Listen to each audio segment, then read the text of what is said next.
dalam video ini, saya, Taskia Nasiha, akan merefleksikan penampilan saya pada ajang lomba dai tingkat nasional yang pernah saya ikuti. Penampilan ini adalah sebuah tantangan besar bagi saya, di mana saya mencoba menerapkan teknik-teknik komunikasi yang telah diajarkan di kelas, juga tantangan dalam menghadapi realita mental di atas panggung besar. Kata Allah, wa kadzalika ja'alnakum ummatan wasata. Dari video tadi, saya secara sadar menerapkan 4 teknik utama dalam public speaking, yaitu yang pertama adalah teknik otoritas, di mana saya menggunakan atau merujuk kepada Al-Quran surah Al-Baqarah ayat 143 dan merujuk juga terhadap pendapat Imam Ibnu Katsir. Nah, saya menggunakan teknik otoritas seperti ini karena saya ingin pesan yang saya sampaikan itu memiliki pijakan yang kuat dan tidak terbantahkan. Karena Al-Quran merupakan pijakan yang kuat dan tidak terbantahkan. Kemudian, yang kedua, saya ada menggunakan teknik repetisi. Coba kita lihat ya dalam video ini. Kita hidup di zaman yang serba cepat, betul. Cepat menilai, cepat menghakimi. Nah, dalam video tersebut saya menggunakan kata kita hidup di zaman yang serba cepat. Cepat menilai, cepat menyimpulkan, cepat menghakimi, namun lupa memahami. Nah, pengulangan kata cepat di awal video itu merupakan teknik repetisi yang saya gunakan untuk membangun urgensi tentang fenomena masyarakat hari ini yang seringkali terburu-buru dalam menghakimi.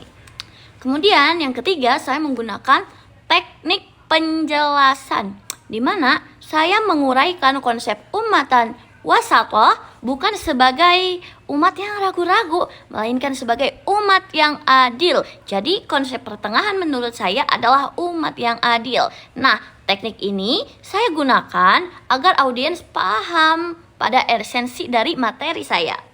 Kemudian yang terakhir, saya menggunakan teknik ilustrasi, di mana saya menggambarkan fenomena di sosial media yang mana banyak sekali potongan video viral yang menyudutkan pesantren. Nah, ini adalah teknik penggambaran suasana agar pesan saya terasa dekat dengan realita media sosial yang ada di saat ini. Namun teman-teman, kalau boleh saya jujur, ada hal yang nggak terlihat oleh kamera. Jujur, saat itu saya gugup banget karena ini adalah panggung nasional pertama saya. Nah, kendala yang paling besar ketika saat itu yang muncul adalah ketika saya berinteraksi dengan para penonton. Nah, kan di pertengahan ceramah saya mencoba berinteraksi dengan para penonton, namun di saat itu penonton kurang merespon. Nah, itu sedikit membuat saya ngedon hingga akhirnya ketika saya dakwah, saya memikirkan hal lain, seperti memikirkan, ini mah gak akan menang deh, gak seru kali ceramah saya, gak seru kali dakwah saya, yang mana padahal saya masih sedang tampil. Nah, karena pikiran saya kacau memikirkan hal lain itu, akhirnya saya sedikit lupa materi di bagian akhir, di bagian ini nih. Nah, di bagian itu saya sedikit lupa materi karena saya sudah pesimis dan saya sudah memikirkan hal lain padahal saya masih dalam keadaan tampil. Nah, itu merupakan kendala yang sangat besar buat saya gitu ya. Tapi yang namanya juga pengalaman pasti juga ada hasilnya lah. Meskipun saya nggak juara di sana, tapi saya dapat pengalaman yang bisa bikin saya untuk belajar lebih baik lagi. Karena dari pengalaman ini saya belajar bahwasanya teknik komunikasi itu nggak akan cukup kalau gak ada ketahanan mental. Nah, strategi saya ke depan adalah yang pertama, harus belajar melepas ekspektasi. Jadi saya harus tetap tampil totalitas tanpa bergantung pada respon penonton. Jadi respon penonton itu hanya bonus dan penentu kualitas kan pesan yang saya sampaikan, bukan dari respon penontonnya, seperti itu. Kemudian saya juga harus latihan fokus. Jadi untuk berlatih agar saya itu bisa hadir di setiap kata yang saya ucapkan. Jadi enggak ngomong apa tapi pikirannya kemana-mana. Saya harus belajar untuk selalu hadir di setiap kata yang saya ucapkan.